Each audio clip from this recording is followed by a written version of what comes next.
आज हम लोग देखेंगे class 12 tangent and normal. Tangent और नॉर्मल किसको कहते हैं कि यदि कोई लाइन एक्स एक्सिस के साथ थीटा एंगल बनाए। फिर देखिए क्या कह रहा है कि यदि कोई लाइन एक्स एक्सिस के साथ पॉजिटिव डायरेक्शन में यदि थीटा एंगल बनाए तो टेन थीटा को हम लोग ग्रेडियंट या स्लोप ऑफ लाइन कहते हैं। इसको डिनोट हम लोग जनरली dy बाई dx या m से करते हैं। तो यही आपका क्या कहा कि ये एक्स एक्सिस है और ये भी कोई लाइन है और यह एंगल थीटा फॉर्म करती है। तो tan m is equal to tan theta, यानी जब एंगल दिया रहे तो स्लोप निकालने के लिए हम लोग m is equal to tan theta के फॉर्मूला का यूज करेंगे।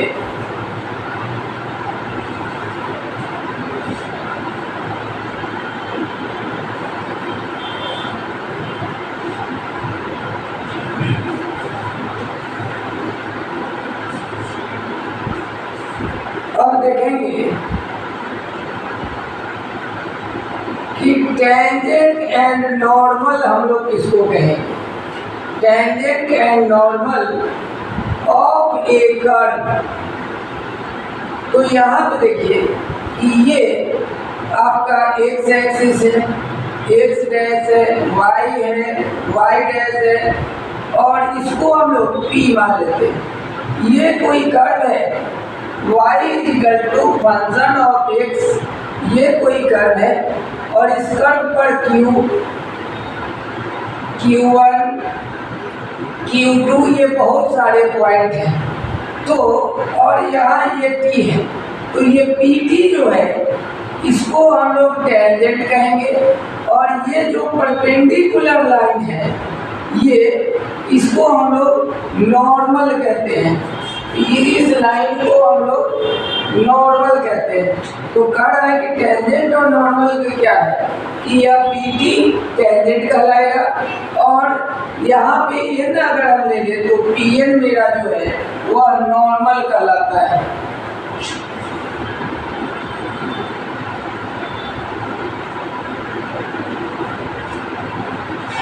नेक्स्ट देखेंगे angle between two curve. Angle between two curve, दो कर्व के बीच एंगल कैसे निकालते हैं। एक लाइन ये है, इसका कर्व ये है और एक लाइन ये है, तो इसका कर्व ये है। ये ए बी है, कोई लाइन है, ए बी और सी बी कोई दो लाइन आपका दिया हुआ है। एक का स्लोप m1 है और दूसरे का स्लोप m2 है और एंगल जो है वह थीटा है। तो आपसे क्या कहेगा कि दो कर्व के बीच यदि स्लोप दिया रहे तो एंगल निकालने के लिए हम लोग फॉर्मूला यूज करते हैं tan theta equal to m1 minus m2 by 1 plus m1 into m2। यहाँ पे m1 एंड m2 भी slope of a line AB and CD। AB और CD का स्लोप m1 और m2 है और एंगल थीटा है। तो tan theta equal to m1 minus m2 by 1 plus m1 into m2। इस फॉर्मूला का हम लोग यूज करते हैं।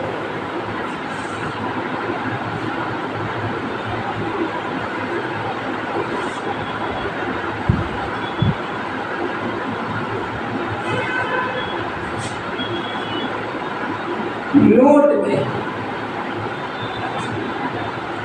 If two line be parallel, कहा है कि दो लाइन पैरेलल होंगे, व्हेन स्लोप बी इक्वल, दो लाइन पैरेलल होंगे। ये कोई दो लाइन है, यह ए बी है और यह CD है। इसका स्लोप m1 है और इसका स्लोप m2 है। तो दो लाइन पैरेलल होंगे जब m1 किसके इक्वल होगा, m2 के। दूसरा, when two line be perpendicular, दो लाइन आपका परपेंडिकुलर होगा जब स्लोप का प्रोडक्ट -1 होगा, यानी कि m1 इंटू m2 का वैल्यू यदि -1 आ जाए तो इस कंडीशन में स्लोप जो होता है वह परपेंडिकुलर होता है।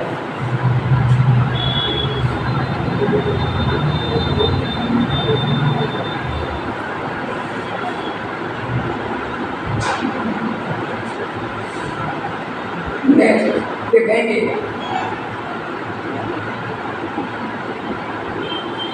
Equation of a tangent and normal. यहाँ पर let y equal to fx be a curve at point x1, y1। कह रहा है कि कोई कर्व दिया हुआ है और एक पॉइंट दिया हुआ है। आपसे कहेगा कि इक्वेशन ऑफ टेंजेंट और नॉर्मल बताइए, तो उस कंडीशन में हम लोग फॉर्मूला यूज करेंगे इक्वेशन ऑफ टेंजेंट का y minus y1 is equal to dy by dx into x minus x1। और इक्वेशन ऑफ नॉर्मल निकालने के लिए y minus y1 minus 1 by dy by dx into x minus x1। ये आपका tangent और normal निकालने पर आधारित आपका कुछ थ्योरी शॉर्ट में बताया है, जिससे चैप्टर सॉल्व करना आसान हो जाएगा। अब हम लोग देखते हैं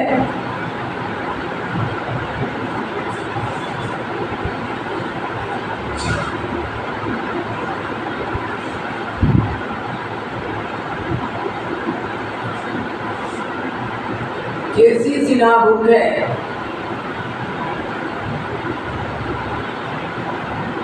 एक्सरसाइज है 16.1। पहला क्वेश्चन है कि find the slope of a curve y equal to x³ minus x at x equal to 2। कह रहा है कि एक कर्व दिया है और x का वैल्यू 2 दिया है। कह रहा है इसके लिए आपको स्लोप बताइए। स्लोप जैसे कहे मतलब आपसे dy बाई dx पूछ रहा है, तो इसका डिफरेंशिएशन कीजिए। dy बाई dx x³ का क्या चीज 3x² और x का 1 और x के जगह 2 वैल्यू पुट कर दीजिए, तो इसका स्लोप 11। ये क्वेश्चन नंबर 1। क्वेश्चन नंबर 2 है कि y equal to 3x4 minus 4x। यह आपका कह है इसका भी स्लोप बताइए। तो स्लोप का मतलब कि dy बाई dx वाले निकालिए। तो x4 का डिफरेंशिएशन क्या होगा 4x³ और 4x का 4 होता है और इसमें x के जगह वैल्यू 4 पुट करना है। तो आपका जब हम इसको मल्टीप्लाई करेंगे तो 768 और घटाएंगे तो 764। ये क्वेश्चन नंबर 2 है।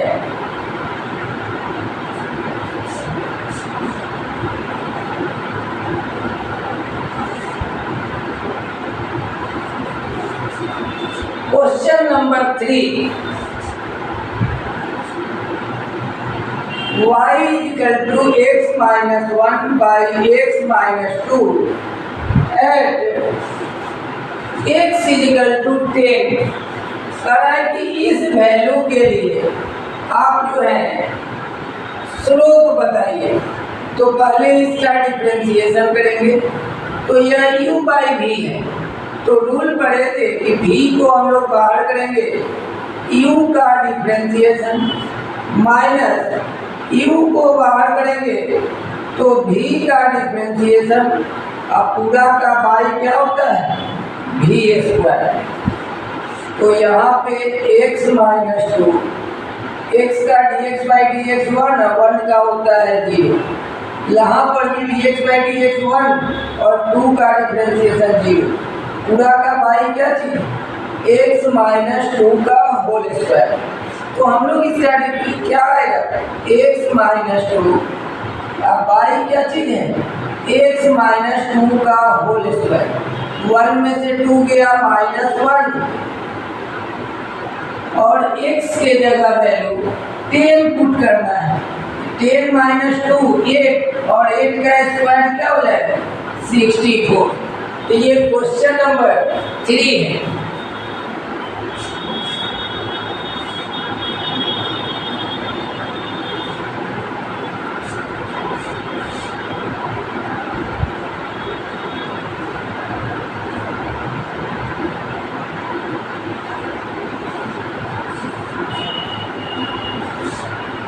क्वेश्चन नंबर 4 है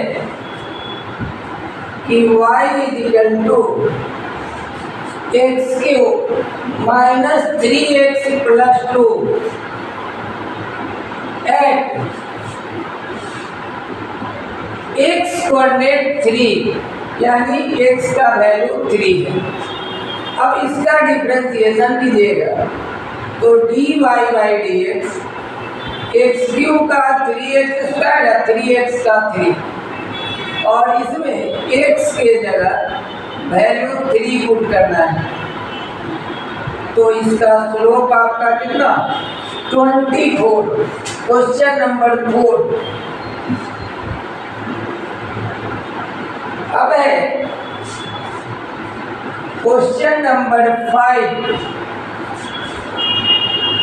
आपका क्या करता है कि y equal to x cube minus x plus 1 और eight x is equal to 2।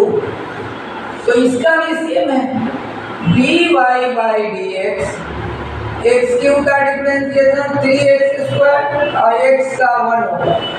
x के जगह वैल्यू हम लोग 2 पुट कर देंगे। तो ये आपका question number 5।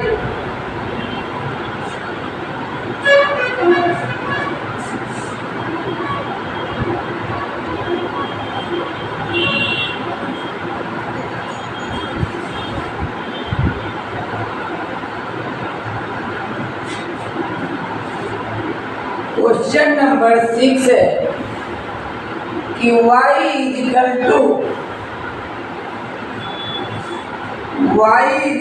To x square minus 5x plus 6 at 2,0 at 3,0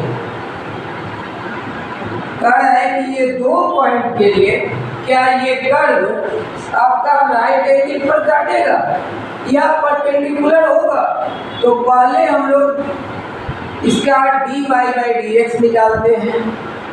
तो एक्स स्क्वायर का 2x 5x का 5 और 6 का कांस्टेंट टर्म है तो इसका डिफरेंशिएशन 0 होता है। अब हम लोग क्या करते हैं एक बार फर्स्ट पॉइंट लेते हैं x के जगह वैल्यू हम लोग 2 पुट करते हैं और एक बार x के जगह वैल्यू हम लोग 3 पुट करते हैं। तो कोई भी 2 लाइन परपेंडिकुलर होगा यानी राइट एंगल पर काटेगा कब जब m1 इंटू m2 कितना आना चाहिए -1। तो यहाँ पर हम लोग देखते हैं m1 इंटू m2 m1 का वैल्यू है -1 और m2 है 1 इसलिए कर्व भी कट्स एट राइट एंगल, इसलिए यह कर्व जो है वह राइट एंगल पर कट करेगा। ये क्वेश्चन नंबर 6 है।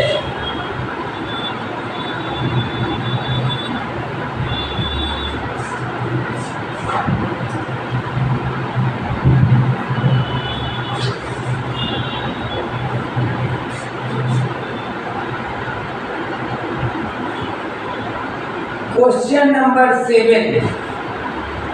7 क्या करता है कि y equal to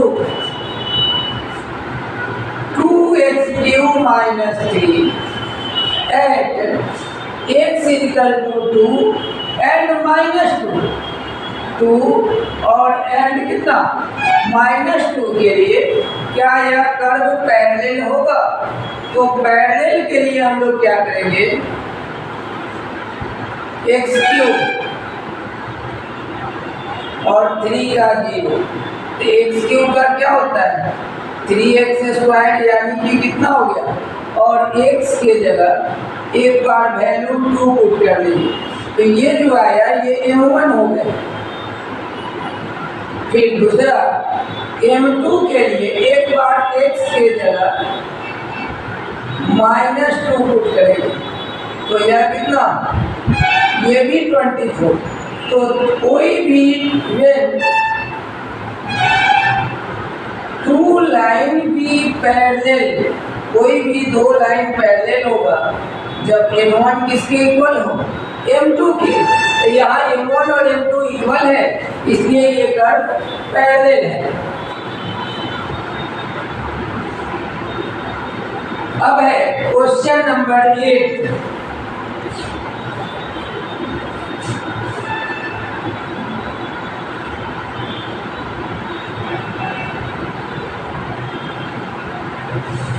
question number 8 क्या कहता है कि x equal to 1 minus a sine theta, इसका डिफरेंशिएशन कीजिएगा तो dx बाई डी थीटा 1 का 0 और तो साइन थीटा का डिफरेंशिएशन क्या हो गया, cos थीटा। और दूसरा है y equal to b cos square theta, तो यहाँ पर dy बाई डी थीटा, इसको बाहर कर लीजिए तो d cos square theta by d cos theta, और यहाँ पर d cos theta by d theta. तो cos स्क्वायर थीटा का क्या होगा 2 cos थीटा, और cos थीटा का तो यहाँ पर जो बच गए 2 sign theta into cos theta, इसको हम लोग 2 मानते हैं। और हम लोग पढ़े हैं कि dy बाई dx निकालने के लिए 2 में 1 से डिवाइड कर देंगे, तो यहाँ पर है dy बाई डी थीटा और ये है dx बाई डी थीटा, तो इसका वैल्यू है 2b sine theta into cos theta अब by minus a cos theta. तो यहाँ और थीटा के जगह तो यहाँ से dy by dx b by a sine theta और थीटा के जगह 90 डिग्री, तो साइन 90 का वैल्यू 1 होता है। तो इस कंडीशन में ये आपका जो है क्वेश्चन नंबर 8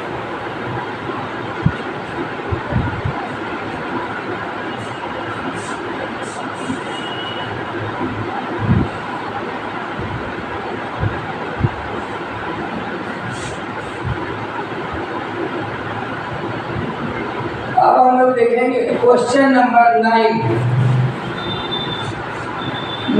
क्या कहता है कि x equal to a cos q theta, तो dx by d theta, a को बाहर करेंगे तो d cos q theta by d cos theta और d cos theta by d theta. तो cos q थीटा का क्या होगा 3 cos square theta, cos theta का होता है माइनस साइन थीटा। तो यहाँ पे 3a cos square theta into sine theta, और थीटा का वैल्यू अभी इसको हम लोग इक्वेशन फर्स्ट मानते हैं, y equal to a sine Q theta. तो इसका जब डिफरेंशिएशन करेंगे तो ए को हम लोग बाहर करेंगे तो d sine Q theta by d sine theta और d sine theta by d theta. तो साइन क्यू थीटा का क्या होगा, 3 sine square theta sine theta का कॉस थीटा। इसको हम लोग 2 मान लेते हैं।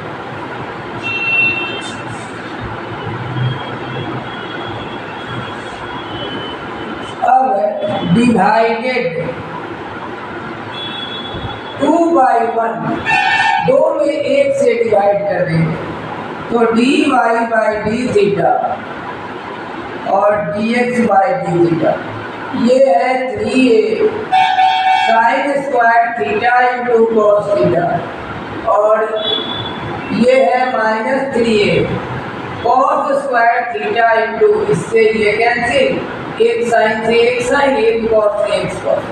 तो यहाँ पर बच गए -tan थीटा और थीटा के जगह π/4 यानी कि tan 45 डिग्री और tan 45 डिग्री का वैल्यू 1 होता है, और यहाँ ये कैंसिल हो जाएगा तो dy बाई dx। तो इसका स्लोप ये होगा। तो ये है क्वेश्चन नंबर 9। आज हम लोग यहीं तक, नेक्स्ट क्लास में हम लोग फिर टाइप 2 स्टडी करेंगे।